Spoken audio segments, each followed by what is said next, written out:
My name is Stephen Benold, and I'm a member of First United Methodist Church and have been a member here now for 64 years. I'm a good example of I wasn't born here, but I got here as fast as I could. I was actually born in El Paso. My father was finishing his residency, and I moved to Georgetown when I was 6 weeks old. So I have lived in Georgetown for just a little over 75 years, not counting the years that I was away at college and medical school.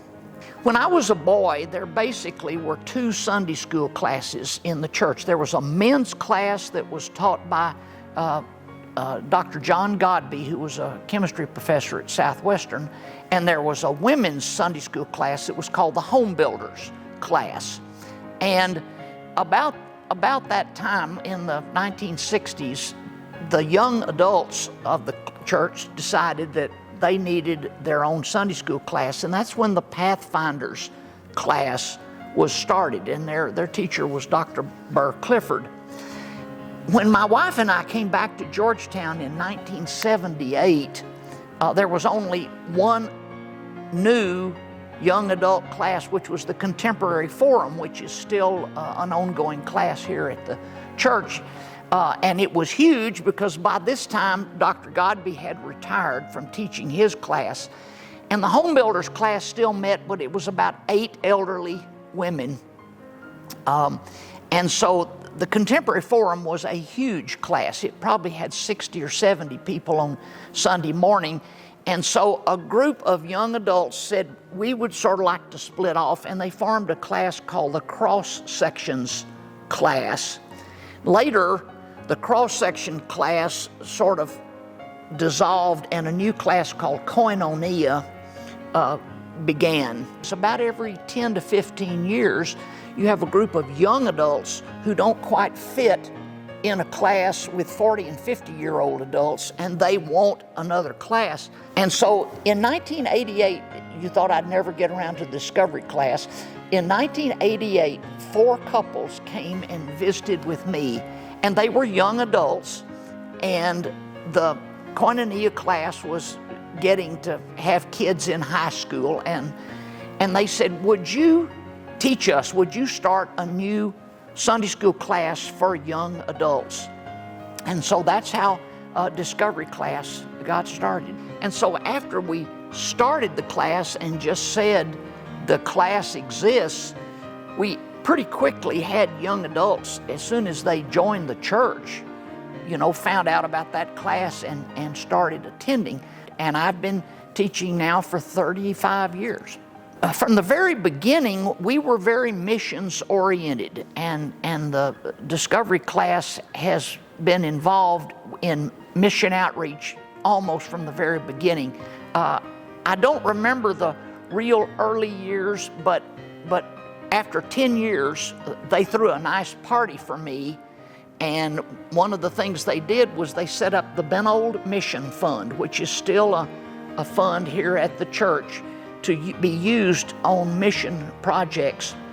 Then after 20 years of teaching, we actually had a class mission trip to do a week's worth of rehabilitation after a hurricane in Dulac, Louisiana. And since then, the class has done lots and lots and lots of mission projects. The class started an organization called Georgetown Helpers to do repair and rehabilitation for people here in Georgetown who couldn't afford to pay somebody to do it. We were not the only people, but we were sort of the driving force to do emergency response team training here in the church, and so that's really been our outreach focus. As far as what we do on Sunday morning, the very first lesson that we did was about church and state, and I ordered curriculum and I gave everybody a book. There weren't but about 8 people in the class, and they said, we don't want to do this. And so we established very early on that there would be no required reading or study, no grades, no tests, but that I got to teach whatever I wanted to. And so that's sort of the way it's been for 35 years. Also, the class sort of had a stubborn streak, and Sunday school is supposed to start at 9:45. We start at 10 o'clock.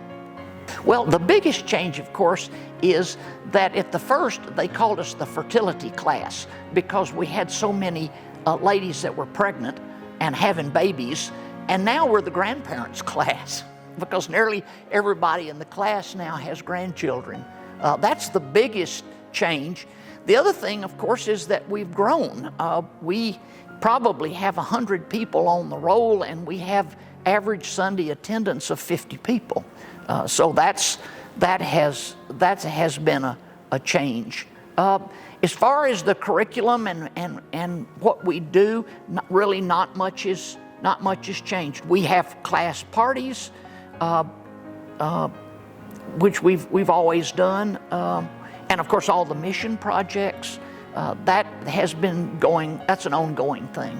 Right now, we are really involved with doing hurricane relief from Hurricane Beryl, which was hit Houston, and there was some pretty severe flooding associated with that. Our class is just not completely finished, but has sort of put on hold a major project up in Hereford, Texas, to rehabilitate many homes in a underserved neighborhood that all were victims of flooding. So we've got ongoing projects like that now. I didn't push my class to do mission work and mission service. That was what they wanted to do, and I wanted to help enable that. And so I basically think that my role in the church has been to keep this as a vital, functioning organization, and then enable the visionaries and the legacy people to do their thing. And of course, that has, looking back over 60 years, that has really happened. It just seems amazing that I have been doing that for as long as I have, and I never intended to do that, but it has just been one of the most gratifying things that I've ever done. I'm very thankful for those 4 couples that asked me to do that. It's probably the most meaningful thing I've ever done as a member of this church. And the other thing is that the members of the class have been so supportive of me, and that's what I really appreciate.